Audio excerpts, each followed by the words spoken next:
హైదరాబాద్ లో జరగబోయే మనీ మంత్ర money manifestation classes కి ఇప్పుడే కాల్ చేసి రిజిస్టర్ అవ్వండి. నమస్తే రమ్మగారు. నమస్తే జయ. గుండు భీమన్న సిరీస్ చేస్తున్నాం రమ్మగారు. ఒక ముసలి బిచ్చగాడు దొరికాడు భీమన్నకి. ఆయన సాధువుగా భావించేశాడు. కుర్రాడు ఏం చేశాడు, ఈ మహాసాధువు ఈయన దగ్గర నేను చాలా నేర్చుకున్నాను, నీ భీమన్నని అంటించాడు. అక్కడి నుంచి భీమన్న చెప్పాడనమాట కుర్రాడు, ఇవాళ నుంచి వీడు సేవ చేస్తాడు గురువు మీకు అని. సరే ఆయన అన్నాడు బిచ్చగాడు, మన దగ్గర సేవ చాలా సింపుల్ నాయనా, ఏమీ లేదు, మనకు కొన్ని సామాన్లు ఉన్నాయి, సామాన్లు జాగ్రత్తగా చూసుకో, తర్వాత నన్ను కర్ర పుచ్చుకుని నడిపిస్తే చాలు. ఒక కర్ర ఉంది, ఆ కర్రకి అవతల చివరో కొంకి యువతల చివరో కొంకి ఉన్నాయి.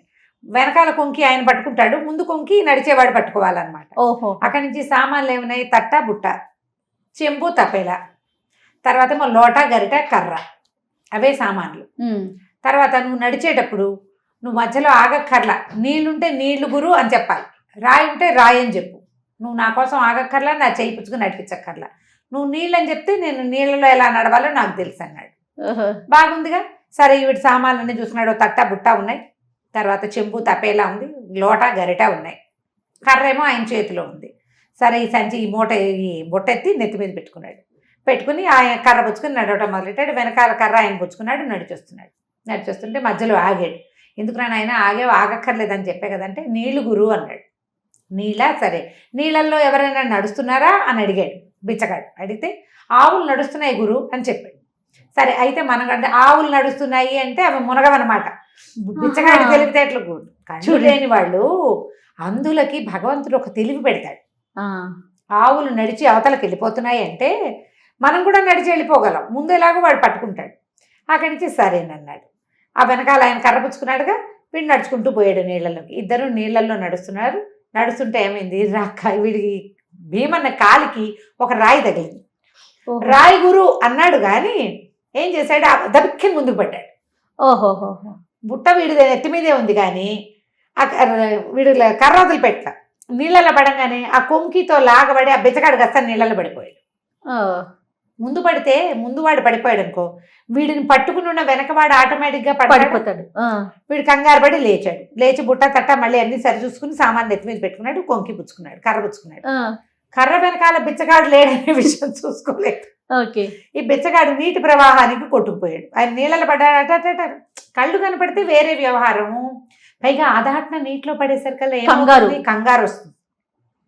నీళ్లు లోతు లేవు, మనం నడవగలిగేంత ఉన్నాయి అనేది చూసిన వాడి వ్యవహారం వేరు, చూడలేని వాడి వ్యవహారం వేరు. పాపం ఆయన ప్రవాహానికి ఓ పక్క కొట్టుకుపోయాడు, చిన్న నీరు కాలవది.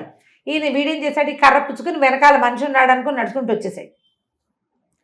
వచ్చేసి చూసేసరికల్లా ఏమైంది, వెనకాల ఎవరో పట్టుకున్నారు ఈ సంచి. వీడు కింద పడ్డాడు కదా, బుట్ట పడేసరికల్లా బిచ్చగాడి వెనకాల ఆయన సంఖకి ఒక జోలు ఉంది బిచ్చగాడికి. ఆ బిచ్చగాడు పడిపోయాడు కదా, దీనికి ఒక కొంకి ఉందిగా కర్రకి, ఆ కొంకికి తగులుకుని ఉంది. అందులోకి ఈ నీళ్ళలో పడేసరికల్లా ఓ పాము కాసిన చేపలు పడ్డాయి ఆ సంచిలో. వీడేం చేశాడు, గట్టిగా పుచ్చుకున్నాడు కదా ఆ కొంకిని. ఆ కొంకి పట్టుకుని సంచిని మెలిపెట్టి పట్టుకునే సందట్లో ఏమైంది, ఈ సర్పం కాస్త ఆ కొంకి మెలికలో పడింది దాని తల. అది పైకి రాబోయింది. వీళ్ళు లేవదీసి ఆ కర్ర మెలిపెట్టి పుచ్చుకునేటప్పుడు ఆయన పుచ్చుకోలేడు, ఆయన గుడ్డివాడు అనే ఇంగితం లేదు, వీడు బ్రెయిన్ తక్కువవాడు కదా. ఆ మెలికలో పడి పాము ఇట్లా పడగెత్తింది, ఆ మెడ పట్టేసేసింది, అది అట్లాగే చచ్చిపోయింది. ఓహో. వీడు ముందుకెళ్ళేసరికల్లా ఈ కాలువ దాటేశాడు, ఊళ్ళోకి అడుగు పెట్టాడు. కాలువ దాటగానే ఊరుంది, జనాలందరూ చూస్తున్నారు వీడిని. తట్టబుట్ట నీళ్లతో తడిసిపోయి ఉన్నవాడు వీడు వెనకాల ఒక కర్ర పుచ్చుకుని నడుస్తున్నాడు. ఆ కర్రకున్న కొంకికి పాము ఉంది. జనాలంతా వాడికేసో చూస్తున్నారు, ఏమిట్రా పామును మోసుకొస్తున్నావు, ఏరా అమ్మో పాము అని కొంతమంది అరిచారు. ఏం మోసుకొస్తున్నావురా అని కొంతమంది అడిగారు. మా గురువుగారండి అన్నాడు. ఏం గురువురా, గురువుగారు పాములారైపోయాడు, చూసుకోరా వెనకాల, ఏ సాములారిని తెచ్చావురా అని అందరూ నవ్వేసరికల్లా వెనక్కి తిరిగి చూస్తే ఏముంది, పాము. గురువు సాధువు, ఆయన పాముగా మారిపోయాడు. ఓహో, అంతేగా. అయ్యో గురువుగారు పాముగా మారిపోయాడు, ఇదేమిటి ఇలా అయిందని ఆ సంచి తీస్తే సంచిలోంచి చేపలు ఎగరబడ్డాయి. ఏం చేయాలో తెలియలే.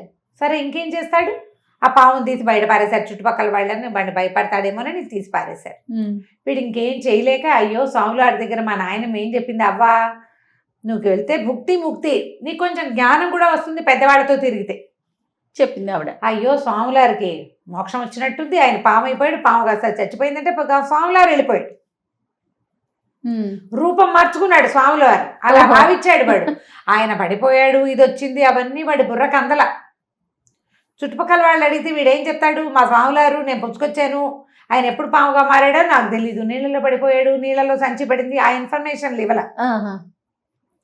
సరే అక్కడి నుంచి ఇక ఏం చేస్తాడు, తన ఊరు వైపు నడవటం మొదలుపెట్టేసరికల్లా కొంత దూరం వెళ్ళేసరికి కాలం ఒడ్డున ఈ కాలంలో పడిపోయాడే సన్యాసి, ఇది గుడిపిచ్చగాడు, ఆ ముందుకు వెళ్ళాక రేవు దొరికి ఆయన లేచి ఇచ్చి రేవులో కూర్చున్నాడు. గట్టివాడు గట్టివాడు రేవులో కూర్చుని అడుక్కుంటున్నాడు. ఆ పిచ్చగాడిని చూసేసరికి వీడికి ఒక ఉత్సాహం వచ్చింది. గురు అని పరిగెత్తుకుంటూ వచ్చి, ఇదిగోండి తట్టా బుట్ట, చెంబు తప్పేలా, లోటా గరిటె కర్రాను, ఇదిగోండి అన్నాడు. అనేసరికల్లా ఈమె గట్టిగా పొట్టాడు, దొంగ వెధవా, నన్ను నీళ్ళలో దోసేసి ఇప్పుడు మళ్ళీ నా సేవ చేయడానికి నా వెనకాల తయారవా, నా సామాన్లు అక్కడ పెట్టు అని అరిచి కేకలేశాడు. వీడికి ఇంకా సేవ చేయించుకోడు. ఏం చేస్తాడు భీమన్న, సరే ఇంకేం చేస్తాము, ఆ తట్టా బుట్ట అక్కడ పెట్టి మళ్ళీ నాయనమ్మ దగ్గరికి పోయాడు, వాళ్ళ అవ్వ దగ్గరికి. అవ్వంది, ఒరే నాయన ఎలాగురా ఇలాగా, నువ్వు స్వాములారి దగ్గర సేవ చేసి ఏదో తెస్తావనుకుంటే నీకు జ్ఞానము రాలేదు, ఇది చెప్పి జరిగిన కథ అంతా చెప్తే మా అమ్మ బాగా ఊహించింది, ఆవిడ తెలివైంది, ఏం జరిగి ఉంటుందో వీడికి అర్థం కాదు. నా స్వాములారు వేషం మార్చుకున్నారు, ఆ వేషంలో చచ్చిపోయారు, మళ్ళీ అక్కడ ప్రత్యక్షం అయ్యారు, స్వాములారు మహత్తు కలిగి ఉన్నాడని భావిస్తున్నాడు అంతే. మరి సరే ఏమైంది, కొద్ది రోజులు గడిచాయి. ఆ ఊళ్ళో ఒక మంచి శ్రీమంతుడు ఉన్నాడు. శ్రీమంతుడి దగ్గర ఒక పనివాడు ఉన్నాడు. ఆ శ్రీమంతుడికి పని పాట ఏం లేదు. ఆయన పొద్దున్న తినేసి పడుకునేవాడు, మధ్యాహ్నం లేచి మళ్ళీ ఏదో కాస్త తినేసి మళ్ళీ పడుకునేవాడు, రాత్రి మళ్ళీ తినేసి పడుకోవటమే. ఆయనకి ఏమీ పని పాట లేదు, బోల్డ్ డబ్బులు ఉన్నాయి. వంటవాడిని పెట్టుకున్నాడు. వండటం తప్పిస్తే ఇంకేం పని లేకపోవడంతో వంటవాడు కూడా కొంచెం బలిసాడు. నేను ఒక్కడనే చేయలేకపోతున్నానండి, ఇంకో మనిషిని పెట్టుకుంటానని శ్రీమంతుడిని అడిగాడు. ఆయన పెట్టుకోమన్నాడు. అప్పుడు ఆ వంటవాడు ఏం చేశాడు, వీళ్ళ ఇంటికి వచ్చి, ఏమమ్మా నాకు ఒక కుర్రాడు కావాలి పని సాయానికి, పై పనులకు సహాయం లేదు, మరి మీ ఇంట్లో పిల్లాడు ఉన్నట్టు కదా పంపిస్తావా అన్నాడు. సరే ఈవిడేమో మనవని అడిగింది, ఏరా భీమన్న పోనీ శ్రీమంతుల ఇంట్లో పని చేస్తావా అని అడిగింది. సరే పనే కదా మనకు కావాల్సింది, డబ్బులు వస్తాయి, సరే చేస్తానన్నాడు. పోయి వాళ్ళ ఇంట్లో చేరాడు. ఈ శ్రీమంతుడు ఏమిటి, పొద్దున 10 గంటలకి పలహారం చేసి పడుకుంటాడు, లేదా అన్నం తిని పడుకుంటాడు. అన్నాలే తింటారు 10-10:30 కల్లా. అన్నం తిని కాసేపు అటు ఇటు తిరిగి 12 గంటలకు విశ్రమిస్తాడు. 3:30-4 గంటలకు లేచి నా పలహారం ఎక్కడరా అంటాడు మళ్ళీ. అంటే ఇతను ఏం చేస్తాడు, ఏదో పట్టుకొస్తాడు తినడానికి, ఆయన అవి తినేసి మళ్ళీ కాసేపు పడుకుంటాడు. 3ంటికి ఆకలేస్తుంది అనమాట. కొంతమంది ఉంటారు ఇట్లా తిని పడుకునేవాళ్ళు, తిని పడుకోవటం అంటారు దాన్నే. అయితే లేచాక నా పలహారం ఎక్కడని మళ్ళీ ఎరిసి, మీరు తిన్నారయ్య గారు, ఇదిగోండి మీ పళ్ళెము, ఇదిగో మీ మూతి చూసుకోండి, తిన్నది మూతి కడుక్కోకుండా పడుకున్నారని చూపించేవాడు. కొన్ని రోజులు ఇలా గడిచాక వీడికి ఏమనిపించింది, వంటవాడికి పలహారం చేసే పని ఎందుకు, ఎంగిలి పళ్ళాలు చూస్తే వాడే నోరు మూసి పడుకుంటాడు, నిద్రపత్తులో ఉంటాడు అని భావించి ఎంగిలి పళ్ళాలు సిద్ధం చేసి ఆయన మూతికి కాస్త ఏదైనా ఆ రోజు చేసిన పదార్థం పూసేసి ఇదిగో మీరు తిన్నారు అని చూపించేవాడు. కొద్ది రోజులు ఇలా అలవాటు అయ్యింది వాడికి. ఆయనకి ఆకలి కాదు, ఆ వేళకి లేచి ఏదైనా తినాలని ఒక పాయింట్, పైగా వెంటనే నిద్రపోతాడు. ఇలా చేసేవాడు. అయితే ఏమైంది, రోజు ఆయన ఎంగిలి పళ్ళాలు పెట్టడం ఒక వారం గడిచింది. భీమన్న వెళ్ళి ఒక 1 వీక్ అయ్యి ఈ ఎంగిలి పళ్ళెం కింద పెట్టడం, ఆయన మూతికి మీసాలు, పెద్ద పెద్ద మీసాలు ఉంటాయి ఆయనకి, బొంగ మీసాలు, ఆ మీసాలకి కాస్త మంచం మీద ఒక నలకంత పడేయటం. తర్వాత వాడు హాయిగా కులాసాగా తన దారిని తను ఉండటం చేసేవాడు. ఒకరోజు ఏమైంది, భీమన్నకి అప్పచెప్పాడు. భీమన్నకి అప్పచెప్పి, ఒరే ఎంగిలి పళ్ళాలు కింద పెట్టు, ఇందులో ఉన్న తేనె, నెయ్యి అయ్యగారి మూతికి రాయి అని చెప్పాడు. మూతికి రాయమన్నాడు. సరే వీడు వచ్చి పళ్ళాలు కింద పెట్టాడు. ఈయన పడుకుని నిద్రపోతున్నాడు, చిన్నగా గురక పెడుతున్నాడు కూడాను. తీరా చూస్తే ఏం చెయ్యాలి అని ఆలోచించాడు. మూతికి రాయాలా ముక్కుకి రాయాలా? మూతికి రాయాలంటే మీసాలు ఉన్నాయి, వాడు చెప్పింది మీసాలకి అని చెప్పాల, మూతికి అని చెప్పాడు. ఇప్పుడు మూతికి రాస్తే ఏమవుతుంది, మూతికి అంటది, అది మీసానికి అంటుతుంది. అతను చెప్పిన మాట నేను విన్నట్టు కాదు. పోనీ ముక్కుకి రాస్తేనో, ముక్కుతో కాదు కదా తినేది, నోటితో తింటాను, వీడికి ఈ తెలివి ఉంది. గడ్డానికి రాస్తే ఏమవుతుంది అని ఆలోచించి, అయ్యగారు ఒకసారి లేవండి అని లేపేసరికి ఆయన ఏమిట్రా అని లేచాడు. మరి ఇది పలహారం మీ మూతికి రాయాలి, మూతికి రాయమంటారు. శభాష్. ముక్కుక, మీసాలక, గడ్డానిక, దేనికి మీరు రాయమంటారు? దానికి రాస్తానని అడిగాడు. అడిగేసరి కాదు, మూతికి రాయటం ఏమిట్రా, తినడానికి పెట్టాలి కదంటే, కాదండి ఎంగిలి పెళ్ళం కింద పెట్టాను, మూతికి రాస్తాం రోజు, ఆయన రాస్తాడు, ఇవాళ నన్ను రాయమన్నాడు, మీ మూతేమో కనపడదు మీసాల్లో, దేనికి రాయమంటారో చెప్పండి అన్నాడు. అనగానే ఆయనకు ఒక క్షణం, ఏమిట్రా ఏం పెట్టావు కింద అన్నాడు. ఎంగిలి పెళ్ళం కింద పెట్టానండి. అయితే నేను తినలేదుట్రా అన్నాడు. మీరు తినలేదండి, రోజు అలాగే పెడుతున్నాము, ఇవాళ కూడా నేను పెట్టడానికి పట్టుకొచ్చాను, సందేహం వచ్చింది అడగాలి కదా, చూడండి మరి సందేహం గురించి చేసుకోవద్దు, అందుకని మిమ్మల్ని లేపడితే మీరు చెప్తే మూతికి రాయమంటారు, మీసానికి రాయమంటారు, ముక్కుకో గడ్డానికో రాయమంటే అక్కడ రాస్తారండి అన్నాడు. అనగానే ఆయన వెంటనే తన వంటవాడి చేస్తున్న మోసం అర్థమైపోయింది.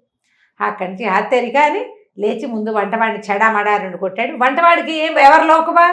భీమన్న లోకువా, అంతే కదా. వారం రోజులు పనిచేసిన జీతం ఇవ్వకుండా 2 దెబ్బలు కొట్టి, వెదవా నా జీవిక పాడు చేసేసావు నీ వల్ల అని కొట్టి తరిమేశాడు. మళ్ళీ భీమన్న యథాప్రకారం అవధికి వచ్చాడు. ఇప్పుడు సందేహ నివృత్తి అయిపోయింది. ఇప్పుడు వచ్చేసారి అతను ఏం చేయబోతాడో మళ్ళీ వచ్చే భాగంలో తెలుసుకుందాం.